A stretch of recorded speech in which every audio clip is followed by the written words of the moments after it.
Hey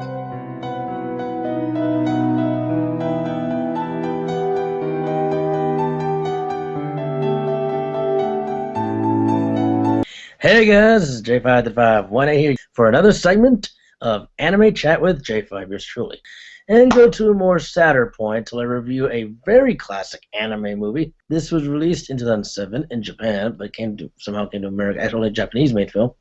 Makoto Shinkai is a director. He is famous for directing such movies, actually, film director, who's known for the works as Children, Journey to Agatha, Voice of a Distant Star, The Place Promised on Early Day, and The Girl That Can Leap Through Time. It is written by Makoto Shinkai, Stephen Foster in translation.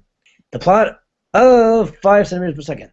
Told in 3 different segments that connect in the end of the story, we follow a young man named Takaki Tono.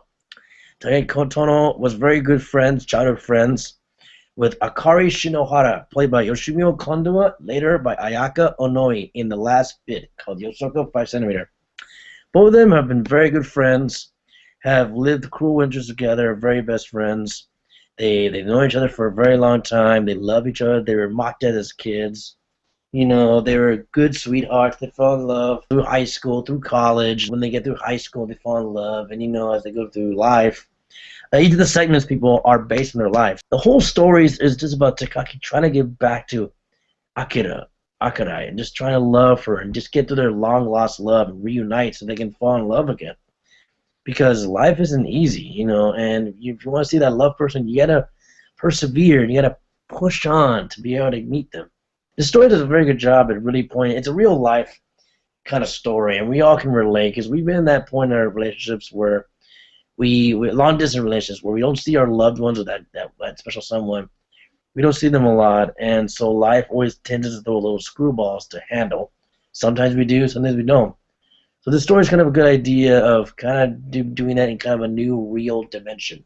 This was a beautiful movie. I mean, this got me to tears. This was very sad. I mean, this is not a happy, hoity-toity kind of anime. This ain't something funny like One Piece, or at some points Naruto, or Soul Eater. This is more like dramatic at points, like Fullmetal Alchemist, or something like that, in that kind of range, in that kind of dark drama. Not like dark, magical shonen drama. Very good dialogue. It's very deep, and it works. It's one of those movies that you don't need to hear the dialogue sometimes. Sometimes you can hear the music and the motions of the animation, and that can instantly tell you a message like, hey, it's not all all shiny rainbows and hearts.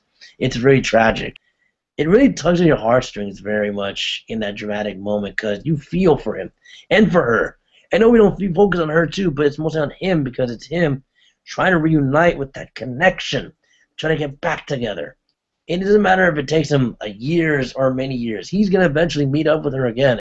It's a trial of perseverance and strength. How much endurance? How much can he hold on to that connection? How long can he endure? Kari too. And she's going through the same thing too, trying to remain with him. So they're both in that whole star-crossed Romeo and Juliet kind of situation. Not with parents or anything, because they're on their own. It's more about life. It very gets to the heart of how relationships work at times and how we don't want them to be. But they have to, because that's life goes on. You have to go with change. Change is with progression. And so these two characters have to adjust to the life situation they're given. Seeing this, it got me teary-eyed. I mean, I feel bad for these characters because you want to see them together, but just the trials and tribulations they go through push them back further than they need to be. And like I said, all the segments are all connected. They all follow the same story, similar. And they all meet at the end. So there's no, if you watch one segment, yes, you gotta watch the first one. Or if you start at the end, you gotta watch the first two. Or however order you see it. You have to watch from beginning to the end to get the whole story.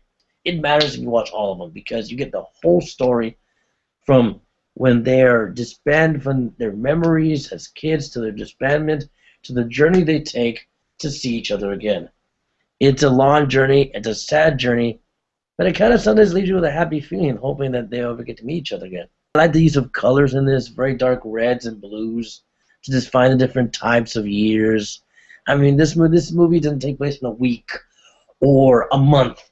This takes place during a very grand speck of time. So the characters go through a lot in that, allotted given event. It really does a very good job at depicting the drama and the sadness. I would say it's perfect. It's a 5 out of 5. Really, this is a very perfect film. I think there was no flaws with it. It does what dramas are meant to do, bring in the emotion and convey the situation with compassion and thought. This is J53518.